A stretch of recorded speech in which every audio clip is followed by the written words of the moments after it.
नमस्कार, मैं हूं अंकुर और आप देख रहे हैं सत्य हिंदी का खास कार्यक्रम सुनिए सच, जिसमें हम बताते हैं दिन भर की 5 बड़ी खबरें और उनका विश्लेषण करते हैं। तो आइए अब नजर डाल लेते हैं हेडलाइंस पर। Hello hello hello hello hello. Punjab चुनाव में उतरेंगे किसान संगठन, आपसे गठबंधन पर बातचीत। मोदी सरकार एक बार फिर लाएगी कृषि कानून, कृषि मंत्री ने दिए संकेत। उत्तराखंड में मिड डे मील पर बवाल, अब दलित बच्चों ने भी खाना खाने से किया इनकार। उत्तर प्रदेश में बजरंग दल का उत्पात, मुस्लिम शख्स का जूस सेंटर तोड़ा। उत्तराखंड बीजेपी में हलचल, हरक सिंह रावत इस्तीफे पर अड़े। तो शुरुआत करते हैं पहली खबर से, जो कि पंजाब से है। दरअसल कृषि कानूनों के खिलाफ आंदोलन करने वाले किसान संगठनों ने, जो कि 25 किसान संगठन हैं, उन्होंने पंजाब की राजनीति में उतरने का फैसला कर लिया है। ये किसान संगठन संयुक्त किसान मोर्चा में शामिल थे। भारतीय किसान यूनियन राजेवाल प्रमुख बलबीर सिंह राजेवाल संयुक्त किसान मोर्चा का चेहरा हो सकते हैं। हरमीत सिंह कादियान जैसे युवा नेता भी अहम भूमिका निभाएंगे। इसके अलावा पंजाब में सबसे अधिक चर्चा इस बात की है कि आम आदमी पार्टी से और किसान संगठन आपस में गठबंधन कर सकते हैं और मिलकर चुनाव लड़ सकते हैं।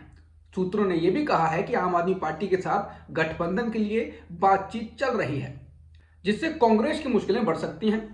मालवा बेल्ट के किसान नेता ने इंडिया टुडे को बताया कि गठबंधन या सीट बंटवारे के बारे में बातचीत चल रही है। हम अभी तक एक आम जमीन पर नहीं पहुंच चुके हैं।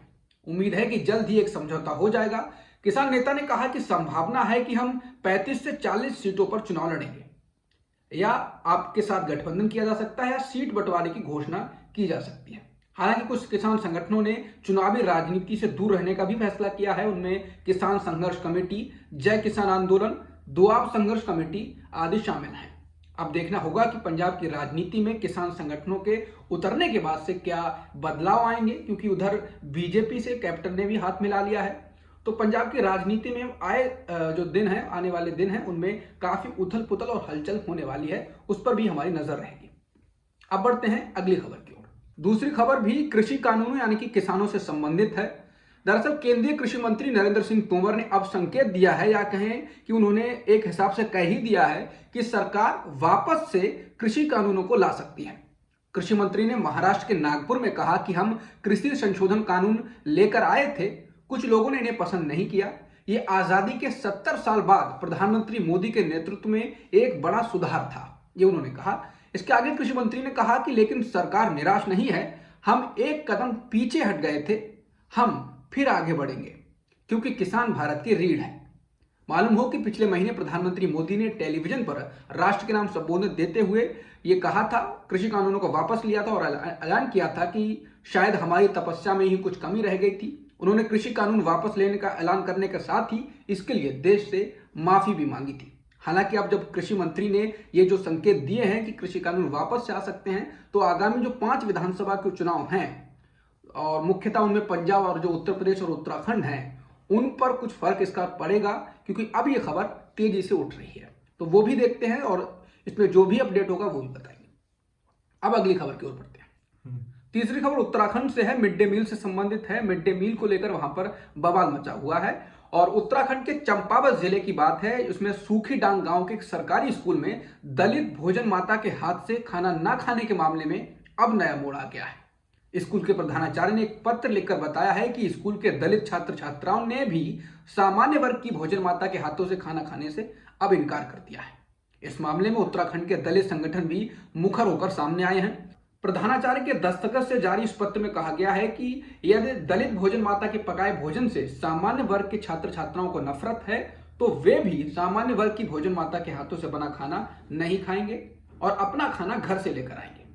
इस मामले में स्थानीय पुलिस ने जांच शुरू की है और शिक्षकों और बच्चों से पूछताछ की है। दरअसल पूरा जो मामला है वो उत्तराखंड सरकार ने सूखी ढांग गांव के सरकारी स्कूल में सुनीता देवी नाम की महिला को भोजन माता के रूप में नियुक्त किया था। भोजन माता स्कूल में आने वाले बच्चों के लिए भोजन बनाने का काम करती हैं। सुनीता को इस पद पर सिर्फ 3000 रुपए में नियुक्त किया गया था। पहले दिन तो सुनीता के हाथों का बना हुआ बच्चों ने खाना खा लिया, लेकिन अगले दिन सामान्य वर्ग के जो छात्र छात्राएं थी, उन्होंने खाना खाने से इनकार कर दिया और अपने घर से खाना बनाकर वो लाने लगे। इसके बाद ही पूरा विवाद शुरू हुआ। हालांकि इतना ही नहीं कि सुनीता की नियुक्ति पर भी सवाल उठाए जाने लगे। गांव वाले स्कूल पहुंच गए और सुनीता को इस पद से हटाने का दबाव बनाने लगे। सुनीता ने कहा कि सामान्य समुदाय के बच्चों के माता पिता ने उन्हें इतना अपमानित किया कि वो वापस नौकरी में जाने की हिम्मत नहीं जुटा सकी।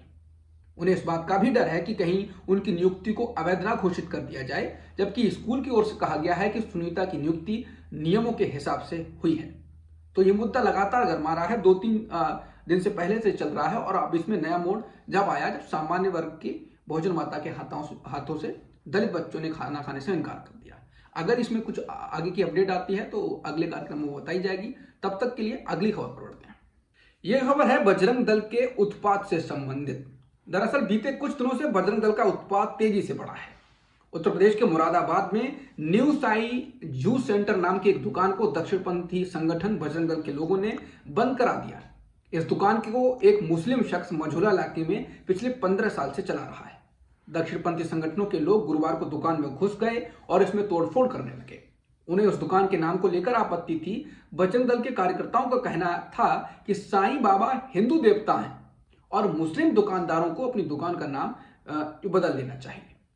उन्होंने इस बात की भी धमकी दी कि वे इस इलाके में बाकी जो मुसलमानों की दुकानों पर हिंदू देवताओं के नाम पर जो रखी गई हैं, दुकानों के नाम रखे गए हैं, उनके नाम पर भी वो हटवाएंगे और बदलवाएंगे। टाइम्स ऑफ इंडिया के मुताबिक स्थानीय लोगों ने कहा कि पहले तो पुलिस इस मामले में मूक दर्शक बनी रही, लेकिन बाद में उसने बजरंग दल के एक स्थानीय नेता नवनीत शर्मा और उसके साथियों के खिलाफ एफआईआर दर्ज की। पुलिस ने यह कार्रवाई तब की जब इस घटना का वीडियो सोशल मीडिया पर तेजी से वायरल हो गया। मझौला थाने के एसएचओ धनंजय सिंह ने कहा कि 20 से 25 लोगों की पहचान हुई है। इन लोगों ने मुस्लिम दुकानदार को थप्पड़ भी मारा। पुलिस ने दुकान चलाने वाले शब्बू खान से कहा कि वो किसी भी तरह की आगे की परेशानी से बचने के लिए अपनी दुकान का नाम बदल लें। टाइम्स ऑफ इंडिया से बातचीत में शब्बू खान ने कहा कि कुछ लोग आए और उनकी दुकान में तोड़फोड़ शुरू की। उन्होंने मुझसे कहा कि मैं दुकान को बंद कर दूं और इसके पीछे वजह उनके मुसलमान होने को बताया। यह खबर उत्तराखंड विधानसभा चुनाव से पहले उत्तराखंड बीजेपी में मची हलचल से संबंधित है। दरअसल कैबिनेट मंत्री हरक सिंह रावत की नाराजगी और इस्तीफे की जोरदार चर्चा से बीजेपी में हलचल है। खबरें आ रही हैं कि डैमेज कंट्रोल में बीजेपी लगी हुई है, लेकिन हरक सिंह रावत अपने इस्तीफे की बात पर अड़े हुए हैं। बीजेपी के प्रदेश अध्यक्ष मदन कौशिक ने हरक सिंह रावत के मंत्री पद से इस्तीफे की खबरों को खारिज कर दिया है।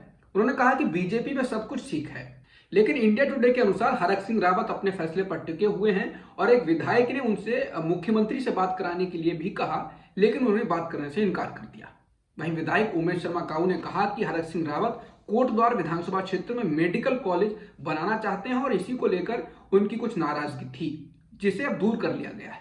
बीजेपी के राष्ट्रीय मीडिया प्रभारी अनिल बलूनी ने भी इस मामले में विधायक उमेश शर्मा काऊ से बात की।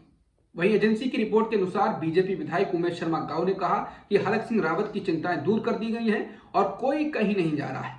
विधानसभा चुनाव से चंद हफ्ते पहले हरक का यह इस्तीफा राज्य की बीजेपी सरकार के लिए एक झटका माना जा रहा है।